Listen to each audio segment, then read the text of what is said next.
Hello again, it's me Clockwork.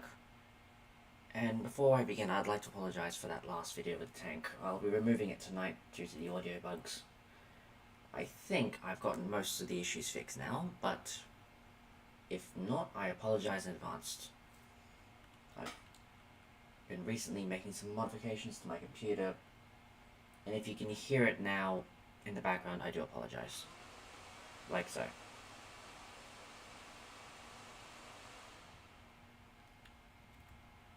So if you hear that funny noise in the background, it's my PC having a tantrum. But without further ado, I'd like to introduce you to my remastered and redesigned Asteroid bomb. Now before I begin, with most of my builds right now, I'm going to redo some of the older ones that I did before I had a microphone. The Asteroid bomb is just amongst my favourite little creations, as I just find it incredibly funny that you can just lob this thing at your enemy from orbit. Now, let's begin. Some major changes is that, obviously the shape, it's more asteroid, it's not a Minecraft block. It has also got multiple hydrogen thrusters on all sides. This should allow it to more accurately stay in orbit and stay airborne to hit the target, which is down there. Additionally, there are about 16 atmospheric thrusters on the bottom. These will kick in once you have an atmosphere to work with. That is to minimize the drain of fuel that will currently be on it. Much like earlier models, if you were to cut this in half, it would just be a load of warheads, all rigged to detonate upon impact. One antenna, one gyroscope, a camera, and a remote control box, and some batteries. This thing, like in the original design, is meant to be towed into battle with your much larger ships. I am using my aircraft carrier. This thing will be kicked off by the connectors. Afterwards, a timer block will kick in and pilot the ship into the target. It is a tad resource intensive, but it is an effective weapon when used correctly and when used in numbers. One additional change I did make, I'll show you when it kicks in, but it is an additional decorative feature. Now, let us begin the fun.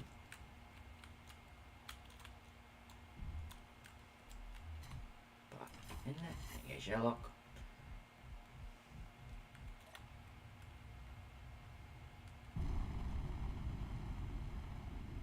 As you can see, we can tow it into the fight. Afterwards, we go to the control panel, go to the remote control asteroid, and we pick our target. I already pre-programmed it in.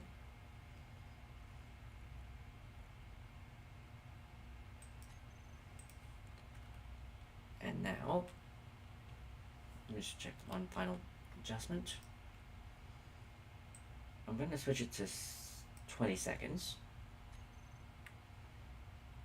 Purely to allow me to hop onto it so I can show you what it does. Oh, hang on. Let's just give the girl some speed. Due to the fact that the collision avoidance systems are off, if you don't get out of the way when you detach it, well, you run the risk of losing the back end of your ship. Initiate timer block. Just forget that there's no gravity.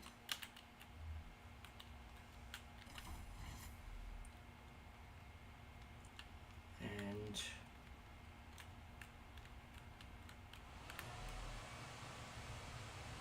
we wait until that happens. And I promptly demonstrate as to why. Where's the rest of my ship? Oh, there it is. And this is why, folks, that you get out of the way when you detach it. Give me a second, I need to reload the save. Okay, attempt 3, technically.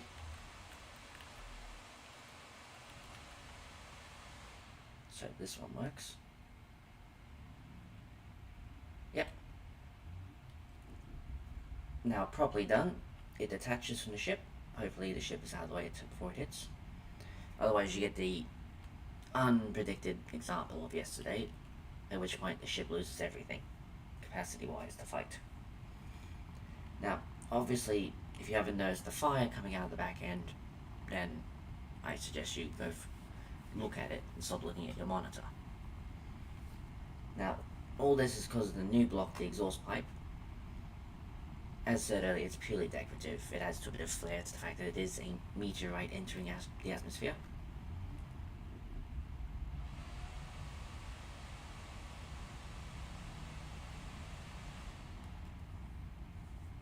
Now, it is fueled by one large hydrogen tank. I do recommend making sure it is full beforehand, because if not, the last thing you want to do is run out of fuel before this thing hits the ground. Now, the asteroid bomb functions as two main weapons: a distraction and of course an impact. The impact one is obvious. When this thing hits, it will take out a lot of enemy territory. And the distraction is obvious. If you're mounting a turret on your enemy base, what are you going to shoot at first? The small little fighter that's heading towards you, or the giant freaking asteroid? My money's on the giant flying testicle.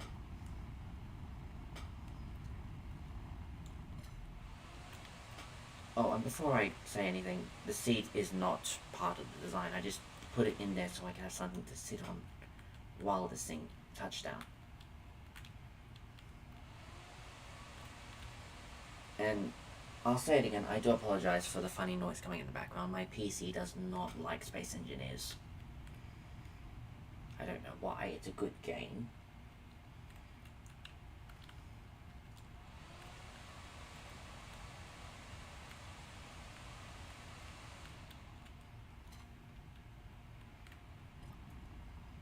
Now that it's detached, I'll go into a bit more of the specs about it. The toilet seat doesn't count, but it is armed around, a couple dozen warheads. That's its main load inside it. It is encased in a sphere of light armored metal. My earlier designs used heavy metal, but that was far too resource intensive even by my standards.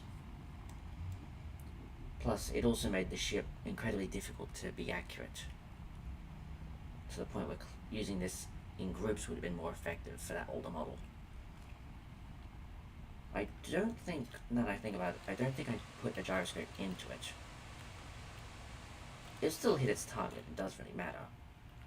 You just won't be able to pilot it properly. But then again, this thing's not meant to be piloted by a person. It's a set and just let loose onto your enemy weapon.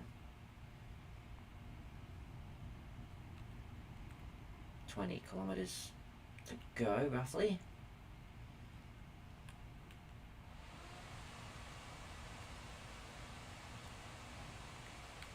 We'll come back to it when it's about 5 kilometers, folks. So, catch you then. Alright, we're back.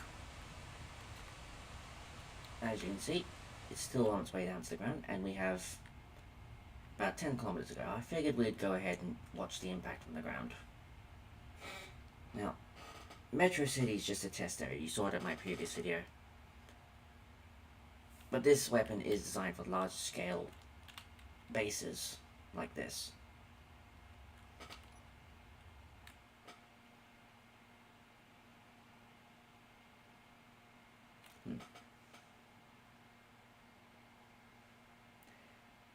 Yeah, this weapon could be used in large scale groups, in groups of perhaps 5 or 10.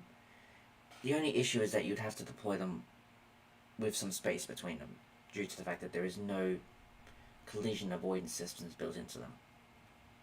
And there's a very real chance that, like in a previous section of the video you saw, or what happens when these things hit your area, when these things hit your particular areas of importance, like the back end of your ship.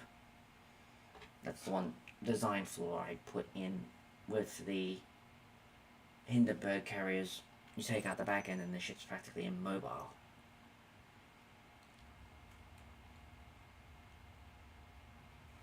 So if you do plan to carry these weapons into the fight, either deploy them first without the enemy knowing, or deploy them last, as if nothing else, I'll ditch effort to take out the enemy.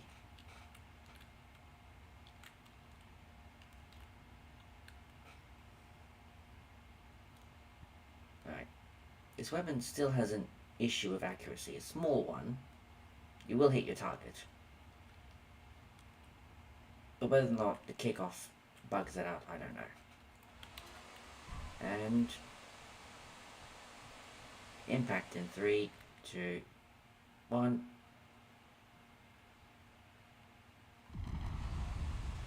Oh, hang on, lag. Ah! That's one way to get those little trucks moving.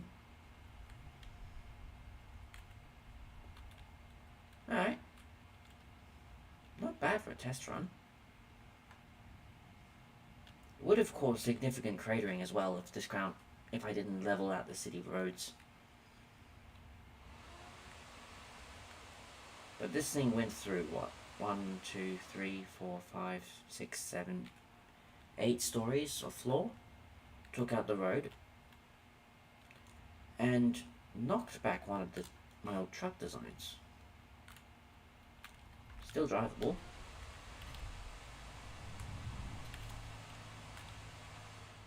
Still pretty drivable, unfortunately. But other than that, I consider it a very successful weapon. And there you have it. My remastered Asteroid bomb. There will be a link for it in the Steam page for the workshop, down in the description below. If you've got any ideas for a project, I'm all ears.